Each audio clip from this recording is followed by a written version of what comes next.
Yo, what is going on guys, it's JD here back with another 2K video, and today we have got part 2 of my Emerald Snipe filters. So guys, I asked for 30 likes on part 1 and that's already nearly 40 likes, so thank you so much for all the support on that video. So I've got to bring you guys part 2, and part 2 has arguably got some better filters in than part 1, so let's get into it. So Emerald, you want historic of course, because like I said last video, there are no real value in the moment's emeralds apart from a few players, but it's hard to find filters for them, so you want to stick to the historic cards. And the first thing we're going to look at is the Clippers. So in here we've got Jim McMillan, we've got Darius Miles, Rodney Rogers, and then there is a Sean Livingston here as well. So as you can see, the prices sort of fluctuate on quite a lot of these players. I'm actually going to bid on that because why not? As you can see, the cheapest you can pick any of these up for is about 4k, and then this Sean Livingston is the most expensive in the collection. He's about 6 to 7k I think he sells for, so he's pretty expensive. So any of these you can pick up for quite cheap is going to be a very nice snipe. As you can see, this Sam Cassell, there's only one on the market and he's up for 15k, so if you find any of these for cheap, there's definitely some profit to be made. And even monitoring these guys on the open auction, like I've just been on that one there, people don't realise how much they go for and they just look for a buy now. So if you find one on open auction for cheap, definitely pick them up and you can flip them for a big profit. Alright, moving on to the second team, we just want to go one across to the Grizzlies, and in here we've got Mike Bibby, Greg Anthony, James Posse and Mike Conley. And as you can see, these guys, they're all ridiculously expensive, all of them over 10k, and yeah, if you see any of these under about 8k, you want to pick them up. See, people don't even pick these up for open bids of like low, they're all just trying to make the maximum money from them, which is fair enough. But yeah, if you can find any of these for cheap, these guys sell for an absolute ton. And I think that's probably one of the most expensive emerald filters you can find at the moment. Next up, we've got the Hawks. So these were one of the first teams to be released back, I think it was in the first 2 weeks of the 2K17 being released. So in here we've got Isaiah Ryder, Stacey Augman, Spud Webb and Jamal Crawford. And as you can see, quite a lot of these are expensive. I think 5k is probably the cheapest you can pick any of them up for. And then the most expensive is going to be this Spud Webb. You got one there for 35k by now. I don't think anyone's going to be picking that one up, but I think he usually sells for about 10 to 15k. So he's a very expensive card and there's a lot of money to be made from these. Because they were out so early, there's been a lack of them on the market, obviously, as people locked them in. I locked them in. I've got that Diamond Lou Hudson, so yeah, if you can pick any of these up for quite cheap, and like I said, here you go, we've got 2 on auction straight away, and if you just keep monitoring them, you can make some decent MT. So I think the Hornets were out at the same time as the Hawks, and this is another really expensive collection. If you want to finish this now for that Larry Johnson, you are going to be paying an absolute shit ton.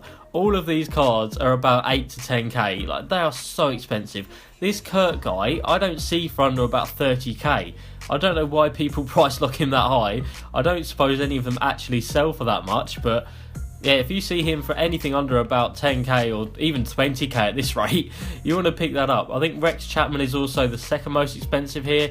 He's about 13k, but any of these guys that you can pick up for cheap, you want to do that ASAP because they are all so rare and so expensive. I think this is one of the most expensive emerald sets to complete, that's for sure.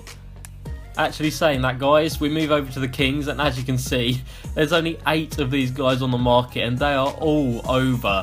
Well, you got one guy for 11k, but other than that, you're looking at about 20k. I mean, that is ridiculous. So this is another filter. You can just check these really quickly. If you see any that have got like a low buy now on them, you want to pick them up straight away because people will pay this money for these players.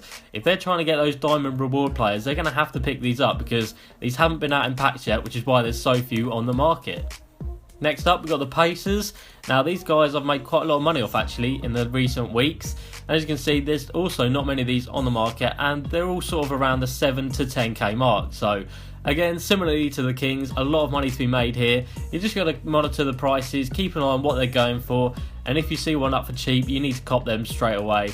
I've copped quite a lot of these in open bids lately and actually managed to sell on for about 100% profit on some of them. I think I picked up a Byron Scott for about 3k on open auction, so people don't realise how much value these cards have.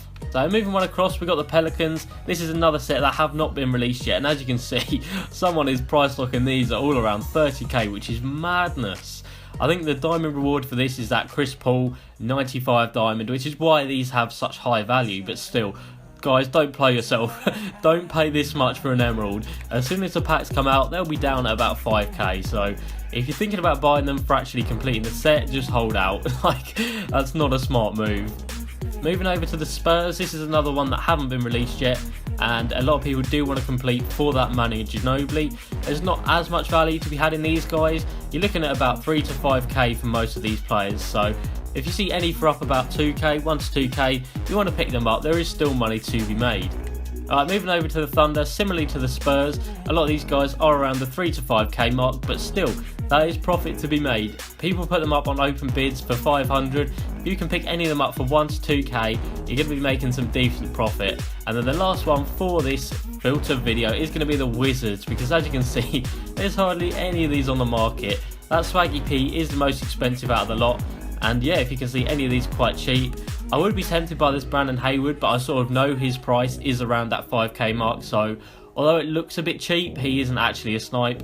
But yeah, guys, there is a lot of filters for you to use there. Hopefully you guys can take advantage of them. As you can see, I've been taking advantage of them, nearly at 1 million MT now, so yeah, there's definitely MT to be made. Anyway guys, hope you have enjoyed this video. As usual, please like, subscribe, and I'll see you next time. Peace!